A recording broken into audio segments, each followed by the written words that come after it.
Hi everyone, it's been a little more than 2 weeks since my last intro vlog, and I finished chapter 52 of the Magnum Steno textbook on Tuesday, so now I'd like to talk about that. And I picked chapter 52 because that's when my theory teacher, Allie Hall, considers students ready to move on to speed building when they've worked through chapter 52. What makes Magnum Steno distinctive is that it provides the shortest way to write that's currently out there and probably ever will be out there. The other thing that makes Magnum Steno distinctive is that its textbook is gigantic. If you compare it to any other theory textbook, it's way denser. Magnum Steno's bet is that prioritizing briefing as many words as possible will require more upfront work in terms of memorizing in exchange for faster speed or a higher ceiling later on. Magnum Steno's textbook is almost 600 pages long, and most students who finish theory and even those who graduate haven't internalized all of it. So the usual pattern is that students pick and choose what they will memorize or it happens to them, and then the rest of the words they will write out. I think Magnum is quite flexible in allowing writing it out versus using Mark's briefs. So I think any student could adapt it to their style. They can adopt as few or as many briefs or phrases as they want to. But I think the problem is that students often end up very confused and they don't know what is important in the textbook and what they're supposed to be learning. And that might be more of a problem with the textbook than problem with the theory. I think now is a good time to talk about the different ways that one can learn Magnum Steno today. So, first of all, live classes are pretty limited. I am finishing up Allie Hall's live Magnum Steno theory class, but it is very possible that she won't offer this class again and that it will only be offered as the self paced version in the future. Mark Kislingbury Academy teaches a live Magnum Steno class, but that starts only once a year in September. You need to apply a few months in advance, and that's not going to fit everybody's timing. The other two options are Steno Key and Career Love, and those are self paced classes, although I do think they have a decent amount of personal attention and access to the instructor. Allie Hall's self-paced class also has a lot of students, so the advantage of that is that you always have someone who is around the same stage as you are and a lot of people to bounce ideas off of and ask for advice from. Lastly, there's maybe nothing stopping you from buying the book and just working through it yourself. If you have a previous theory foundation, that will work just fine. And there's probably a certain kind of person that could self teach from the textbook just fine, even though it has zero explanation.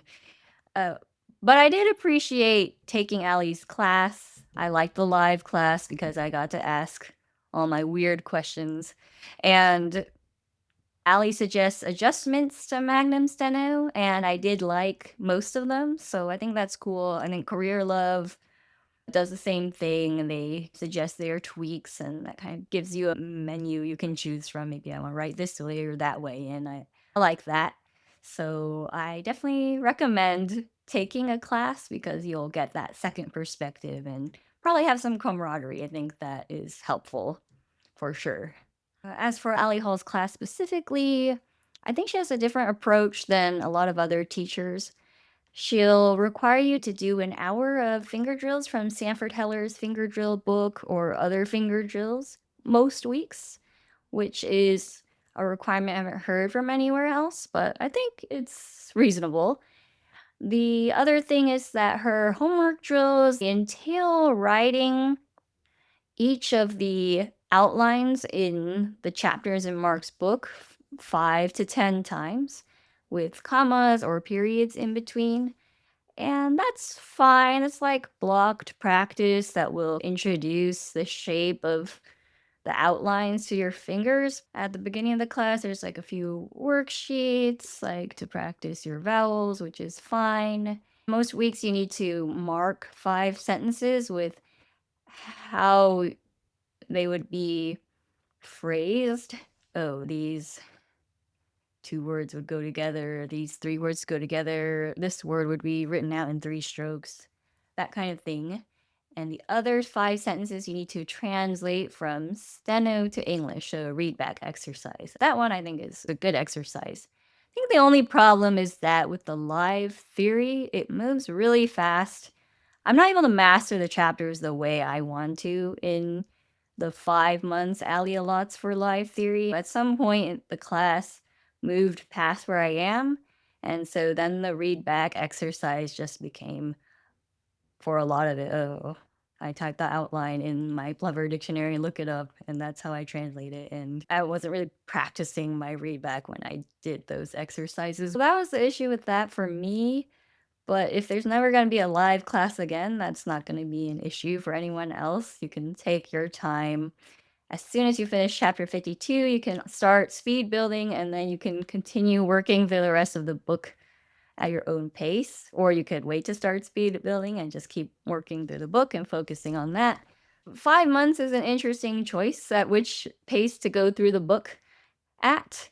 Mark Kislingbury takes 9 months to move through the textbook, and even in those 9 months, he often only gets through chapter 80 or so.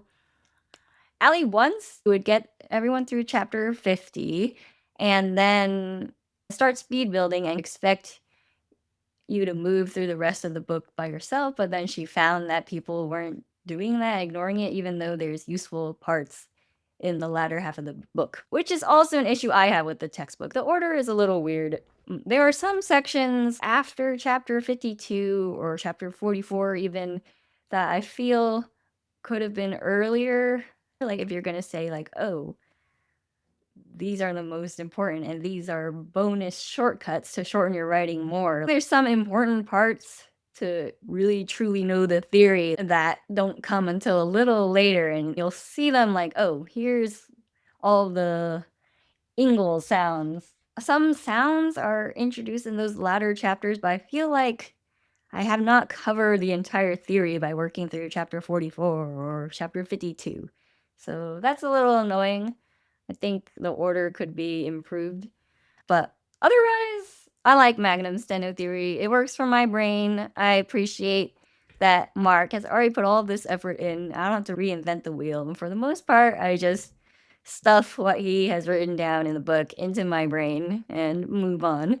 So that's great. And I also appreciate receiving his dictionary. There's another school of thought which is very interesting that says that students should build up their dictionary themselves. And that's really interesting, and I don't disagree with it in certain ways. But for me, I would not want to do all that work, and it's great that he provides it.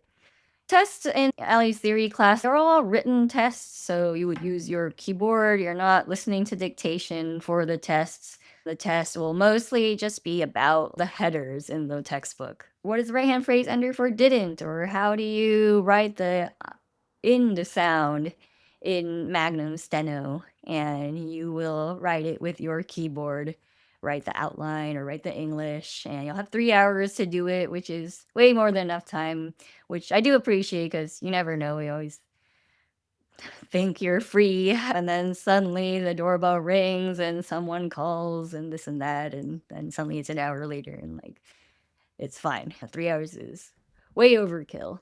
And she also allows you to take each test twice, and the tests are exactly the same, so there's really no stress about the test. They're pretty straightforward. My complaint about this, though, is that it's a little unclear to students whether they're doing well in theory.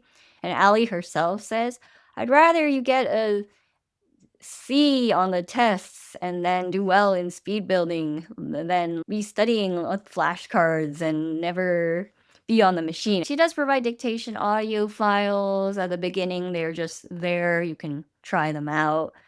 Starting at the halfway point through a class, you're supposed to submit 30 minutes of dictation practice a week, specifically to the audio in the course, and you can slow it down if you need to. That's fine. She encourages you to write during her theory class, not only to write what she's drilling you, like in the vocabulary, but to write what she's saying. That's fine, but it's kind of vague. Personally, I think it might be helpful for people to have clearer goals and clear milestones than, okay, we're doing this theory class. The tests are not tests that actually test your true steno ability, and then we're going to throw you into speed building afterwards, and you'll see whether you were actually studying right the last 5 months. Maybe you don't have to grade this way to reduce pressure, but you could say, here are these dictations, like maybe one word every 3 seconds. And you should be able to write 90% of these out. It can be either with a brief or it can be phonetically. And if you can do that to 90% accuracy, that is doing quite well. If you're at 80%, that's solid, but could be worth thinking about whether you need to practice more or whether you need a better strategy. And I think that would make it clearer to have these benchmarks. I think a lot of programs will do some form of dictation, not necessarily useful or good. Like, I think Mark School tends to do weekly vocabulary tests where he reads a selected 25 words out, says them twice. You need to use the actual brief. And then next week is a different quiz, so you can forget everything you learned the week before until you have a cumulative test at the end of the quarter and it's stressful. I feel that could test the wrong thing too. Like, it's not necessary to use a brief, you can write it out. So that should be an option in this vocabulary test too. I think that would be a good addition to Allie's theory class. But I think there's a common difficulty with transitioning from theory to speed building. It's a hard problem. And to be fair, Allie is always adding things and refining things, so things could change by the time you take the class. All these teachers offer some value in addition to the textbook. So overall, I think any of the classes out there are probably going to be worth your time and money. But I would really like to emphasize, I think a really good alternative to Magnum Steno is Champion Steno theory. It is derived from Magnum and it's almost as short, but the big difference between Champion and Magnum is that Champion Steno's textbook is maybe 1/5 the length at most. So it's pretty interesting because in terms of the shortness of the theory, they are very close, maybe 5, 6% different. But the textbook is much more reasonable to learn and I think causes a lot less confusion. And I think Champion Steno's self-paced theory class is also excellent. So check that out and don't discount that just because Mark Kissingbury has the world record for writing in stenography. I think Champion is excellent as well, and you can still adopt lots of Mark shortcuts if you start with Champion, and it has a much more reasonable and less stress-inducing textbook. It might make more sense for most people because it will tell you a smaller subset what you should learn cold, and then from there, you know, okay, I'm gonna write out everything, and I can still choose to brief if I want to. And you're not gonna have this gigantic textbook where you don't know what should I learn, which I think is very confusing for most students. For me, I'm just learning everything, but I think most people can't do that, and they also do not need to do it. So, highly recommend Champion Steno as well. Another thing I'd really like to emphasize is you don't need any of these short theories either. You can learn Sten Ed and it's fine. Even Mark Kissingbury has said Sten Ed is fine, especially if you add the briefs and phrases that they do have in a secondary textbook that they sell, and they are inside the dictionary, I believe. Any theory can be shortened. So I'm on the side of some people who feel very ideological about Magnum Steno being clearly the best and all of other theories are a bad idea. And the last thing I want to address is that reading Magnum Steno back is definitely harder than reading other theories back because of all the briefs. And so I specifically practice read back with an Anki flashcard deck.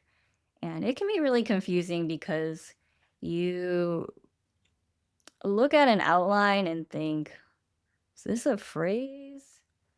Is this the this sound? Or is this like the one exception because sometimes it doesn't fit there, so he puts the brief somewhere else? In my flashcards, I don't translate letters. Like, I won't turn SKWR into J and make myself look at it raw because that's how it's going to be on the machine. Sometimes I'm just careless and don't see the G or see a G that wasn't there. I don't know, maybe that would affect you in any theory, just being careless. But it's definitely harder. So those are my main thoughts on Magnum Steno theory, having finished the first half of the book and gone through most of the live theory class. And I hope this information was helpful to you, and I will do a follow-up video after I finish the whole theory book, see if I have any new thoughts or insights, whether on the theory itself or the class. But I don't think my opinions will change too much, which is mainly I like it, it's a great theory, but the presentation is very confusing for new students. And I think most of the programs that teach Magnum Steno still aren't able to succeed at communicating to students what they need to learn and what they should prioritize. And that more students should also check out the Champion Steno theory self-paced class. I think that's also a great theory to learn. It has a more reasonable textbook, so you would know what to master and not get too stuck in the bogs. My next video will be about 80 to 100 speeds with Anoka Tech, so watch out for that, and I'll see you then.